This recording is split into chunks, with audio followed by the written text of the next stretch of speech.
नमस्कार प्रेक्षकांनो, घरोघरी मातीच्या चुली या मालिकेच्या येणाऱ्या भागामध्ये जबरदस्त असा ट्विस्ट येणार आहे. तर प्रेक्षकांनो, इथे आता जानकीने ऐश्वर्याची वाट लावण्याचा निर्णय घेतलेला असतो. इथे ऐश्वर्या जानकीला आपल्या माणसांपासून, तिच्या घरापासून तोडण्याचा परिपूर्ण प्रयत्न करते.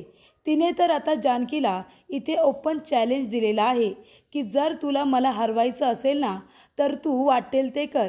पण आता ही ऐश्वर्या जानकीच्या एक पाऊल पुढेच राहणार. तेव्हा इथे जानकी म्हणत असते की ऐश्वर्या, मला माहिती आहे तू इथे DNA रिपोर्ट चेंज केलेस ना, तुझ्यामुळे इथे संपूर्ण गडबड झाली आहे, बरोबर ना?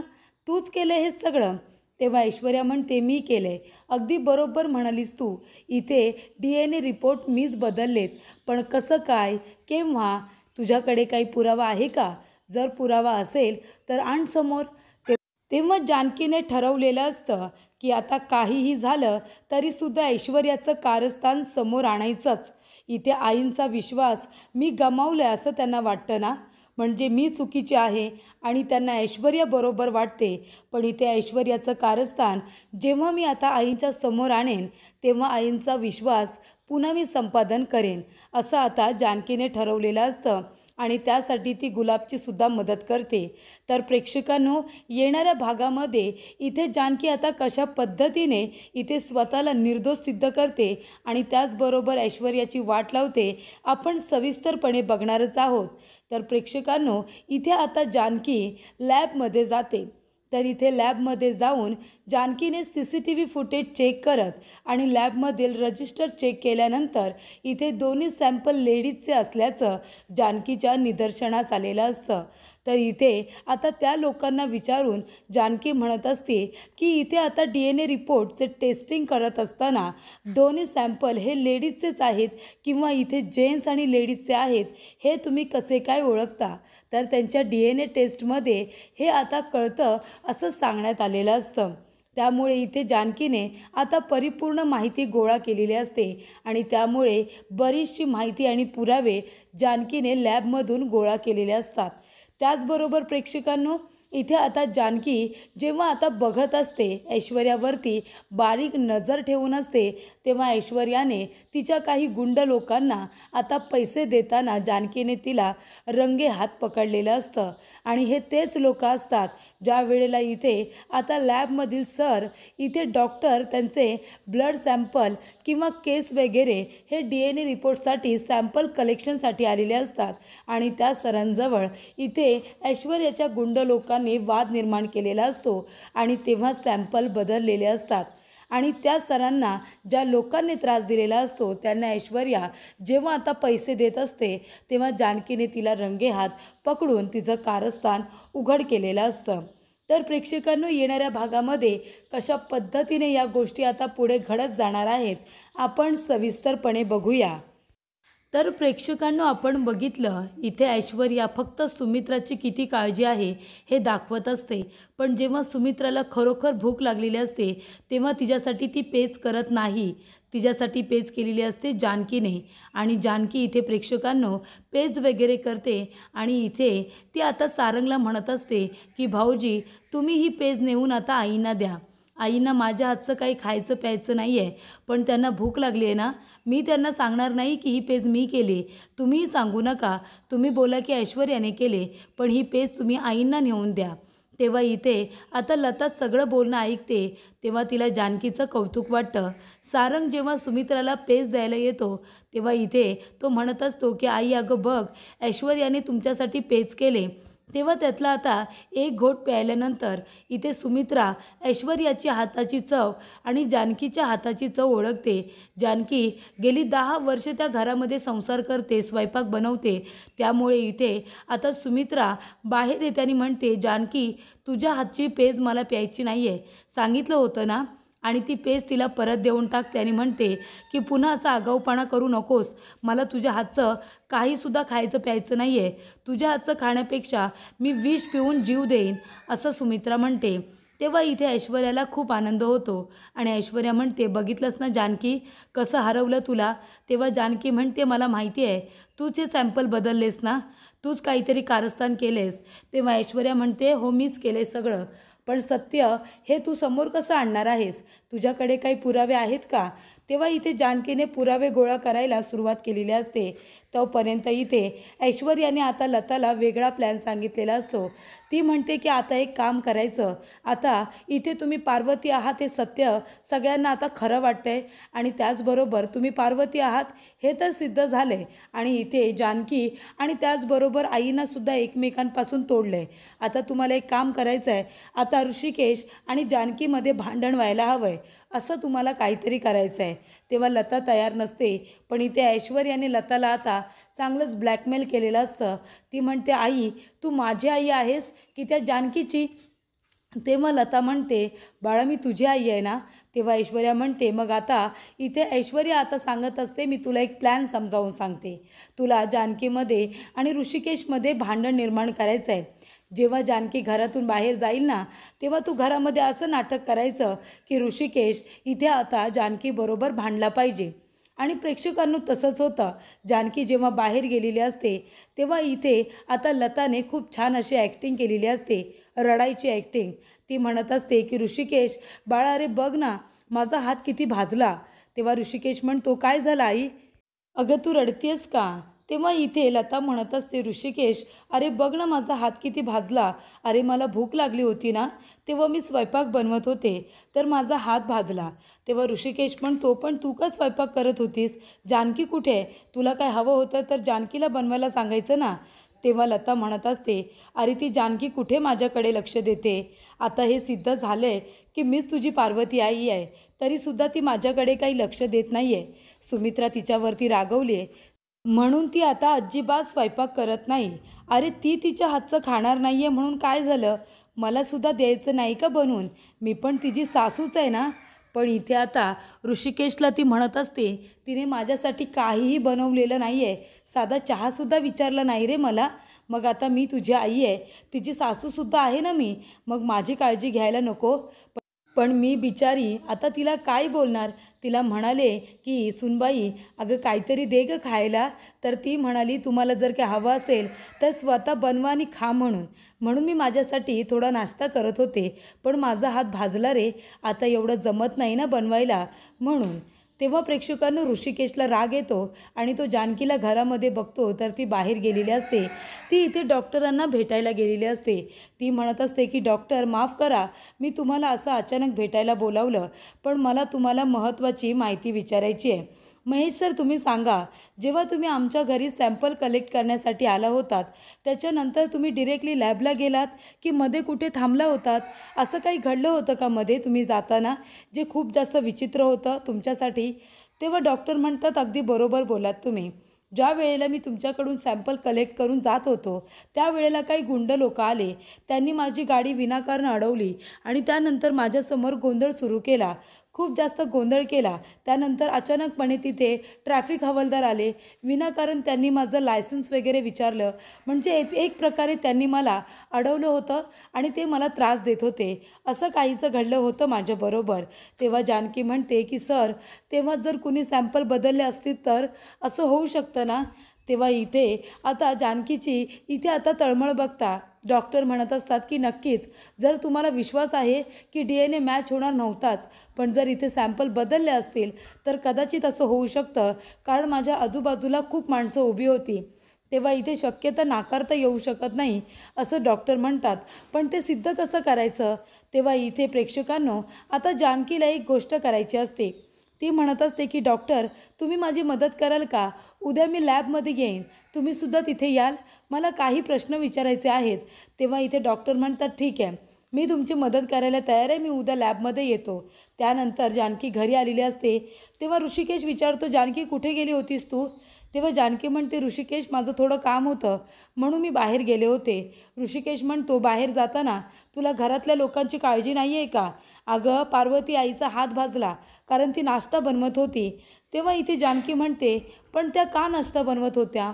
मी तर त्यांच्यासाठी सगळं काही बनवून गेले होते ना, अगदी सगळ्यांसाठी मी स्वयंपाकसुद्धा केला होता. तेव्हा इथे ऋषिकेश म्हणतो, पण आई तर म्हणाली की तू तिच्यासाठी काही बनवलेलं नाही आहेस. तेव्हा पार्वती म्हणते, हो रे ऋषिकेश बाळा, मी तिला म्हणाले की मला खायला दे, तर ती म्हणाली की तुमचं तुम्ही बनवानी खा, मी काही कुणाची नोकर नाही आहे कुणाला इथे हातामध्ये आणून द्यायला, असं म्हणाली ती मला. तेव्हा जानकी म्हणते हे काय बोलताय तुम्ही? तेव्हा ऋषिकेश म्हणतो बास जानकी, बास झालं तुझं, तुझा आईवरचा राग कधी जाणार आहे आणि कधी तू हे मान्य करणार आहेस की पार्वती आई ही माझी आई आहे? आणि हे बघ जानकी, तुला जर आईसाठी काही करायचं नसेल ना तर मला सांग, मी बनवेन आईसाठी, नाहीतर मी आईसाठी इथे गुलाबला स्वयंपाक बनवायला सांगेन. तुला नसेल बनवायचं तर रोज गुलाब इथे आईसाठी आता स्वयंपाक बनवेल, कळलं तुला? माझ्या आईचा अपमान केलास तर तो माझा अपमान आहे हे समजून घे. तेव्हा जानकी म्हणते ऋषिकेश, तुम्हाला खरंच असं वाटतं मी असं करेन? तुम्हाला खरंच असं वाटतं की मी इथे भेदभाव करेन माणसांमध्ये, ते सुद्धा खाण्यापिण्याच्या गोष्टींमध्ये? ठीक आहे, तुम्हाला जर तसंच वाटत असेल तर मग मला काही बोलायचं नाही आहे, असं म्हणून जानकी आता निघून जाते. ठरल्याप्रमाणे जानकी आता दुपारच्या वेळेला त्या सरांना भेटायला आलेली असते. तर इथे डॉक्टर स्वतः तिच्याबरोबर लॅबमध्ये जातात. जानकी म्हणते डॉक्टर, मला एक प्रश्न विचारायचा आहे. लॅबमध्ये CCTV फुटेज असेल ना जिथे हे सॅम्पल चेक केले जातात? तेव्हा डॉक्टर म्हणतात जरूर, CCTV फुटेज तर हॉस्पिटलमध्ये सगळीकडे आहेत. तेव्हा इथे लॅबच्या ठिकाणी जे आता CCTV कॅमेरे आहेत ते जानकी चेक करत असते. कोण ते लॅबमध्ये आता सॅम्पल घेऊन आलं, तेव्हा नंतर कुणी चेंज करायला तर आलं नाही ना, ते सगळं ती व्यवस्थित बघत असते. तेव्हा इथे लॅब टेक्निशियन जेव्हा ते सॅम्पल त्याच्यातून काढतात आणि बघत असतात, तेव्हा इथे आता ज्या डॉक्टरांनी ऋषिकेश आणि लताचे सॅम्पल नेलेले असतात ते सॅम्पल जेव्हा ते सर ते जाऊन टेक्निशियनच्या हातामध्ये देतात, तेव्हा ती दोन्ही सॅम्पल आता उघडून बघते. आणि ज्या वेळेला ते सॅम्पल बघत असते तेव्हा दोन्ही सॅम्पल ती उंच हात करून बघते. तेव्हा जानकी म्हणत असते की डॉक्टर बघा, म्हणजे या डॉक्टरांनी जे सॅम्पल आता बघितलेले आहेत टेक्निशियननी, ते दोन्ही सॅम्पल हात वर करून बघितलेत. याचा अर्थ ते जे सॅम्पल आहेत ते दोन्हीसुद्धा एका लेडीजचेच आहेत असं मला वाटतंय. म्हणजे बघा ना, इतका मोठा केस दिसतोय या कॅमेरामध्ये. आता ऋषिकेशचा केस जर तुम्ही बघितला असेल, सॅम्पल म्हणून घेतलेला तो छोटा होता ना, मग तो असा बघायला हवा होता. तर इथे दोन्ही केस असे लांब सडक आहेत आणि म्हणून ते असे उंच हाताने बघितले जात आहेत. तुम्हाला असं नाही वाटत? तेव्हा डॉक्टर म्हणतात अगदी बरोबर, असंच आहे.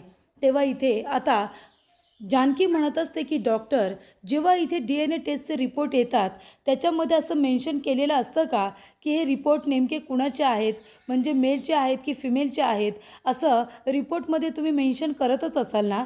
तेव्हा इथे आता लगेच डॉक्टर म्हणतात की नक्कीच, म्हणजे त्याच्यामध्ये ज्या 2 सॅम्पलचं इथे DNA मॅच केला जातो ते 2 सॅम्पल नक्की एका फिमेलचे आहेत की ते मेलचे आहेत हे सुद्धा आम्हाला कळतंच की.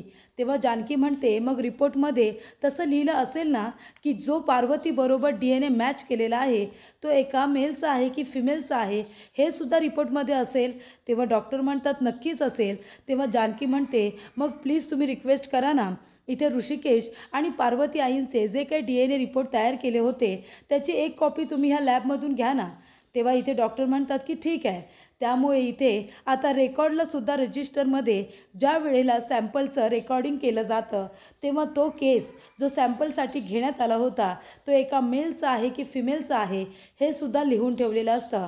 आणि 2 केस जे सॅम्पलसाठी आलेले असतात ते दोन्ही केस एका लेडीजचेच आहेत हे आता त्या रेकॉर्डमध्ये सुद्धा मेन्शन होतं. आणि DNA रिपोर्ट जो आता इथे दुसरी कॉपी लॅबमधून घेतलेली असते ती कॉपी जेव्हा जानकीच्या हातामध्ये लागते त्याच्यामध्ये फक्त निगेटिव्ह आणि पॉझिटिव्ह हे बघायचं नसतं की रिपोर्ट मॅच झालेत की नाही झालेत, हे न बघता रिपोर्टमध्ये काय लिहिलेलं आहे या सगळ्या गोष्टी निदर्शनात घेतल्या पाहिजे असं डॉक्टर म्हणतात. आणि त्यांनीच आता जानकीला सांगितलेलं असतं की बघा, या रिपोर्टमध्ये जे 2 सॅम्पल एकत्र करून DNA टेस्ट केला गेला आहे त्या दोन्ही सॅम्पलमध्ये मेल हा कुठेच नाही आहे, दोन्ही सॅम्पल फिमेलचेच आहेत. म्हणजे तुम्ही ज्या पद्धतीने बोलताय ते अगदी बरोबर आहे तुमची शंका की इथे ऋषिकेशचा सॅम्पलच नाही आहे, इथे एका लेडीजचा सॅम्पल आहे. म्हणजे इथे आता पार्वतीबरोबर ज्या व्यक्तीचा DNA मॅच केला गेला आहे ती व्यक्ती कुणीतरी लेडीज आहे, म्हणजे एका मुलीचा तो आता DNA असू शकतो असं इकडे आता डॉक्टर म्हणतात. तेव्हा इथे जानकीच्या हातामध्ये मोठा पुरावा लागतो. जानकी जो रिपोर्ट घेऊन आता घरी येते. त्यामुळे प्रेक्षकांनो इथे आता जानकी म्हणत असते की आता इथे DNA रिपोर्ट कशा पद्धतीने बदलला आहे हे तर सिद्ध होईल, पण ती मुलगी नक्की कोण आहे हे मी नंतर शोधून काढेन. पण इथे ऋषिकेशचा DNA पार्वती आईंबरोबर मॅच झालेलाच नाही आहे हे मी आता सिद्ध बरोबर करणार आहे. त्यानंतर प्रेक्षकांनो इथे आता नियतीचा खेळ बघा. योगायोगाने तिथे आता कोण आलेलं असतं, कावेरी ताई आलेल्या असतात. तर इथे कावेरी आल्यानंतर तिला आता सुमित्रा म्हणते, आता काय काम आहे तुमचं, जानकीला भेटायला आलात का? तर इथे तुम्ही माफीनामा घेऊन आलात, त्याच्यावरती जानकीने सही केली, म्हणून तुम्ही जानकीला इथे सारख्या सारख्या भेटायला येता वाटतं. म्हणजे स्वतःची मुलगी स्वतःच्या वडिलांच्या विरोधात आहे आणि मात्र जानकी तुमच्या बाजूने आहे, म्हणूनच तुम्ही माफीनाम्यावरती जानकीची सही घेतलीत ना. तेव्हा कावेरी म्हणते, हे काय बोलताय तुम्ही, मी तर इथे जानकीला भेटायलाच आलेली नाही आहे, मी ऐश्वर्याला भेटायला आले. ऐश्वर्या, अगं तो माफीनामा कुठे आहे जो तू माझ्याकडून घेतला होतास, दे तो परत, वकिलांना द्यायचा आहे.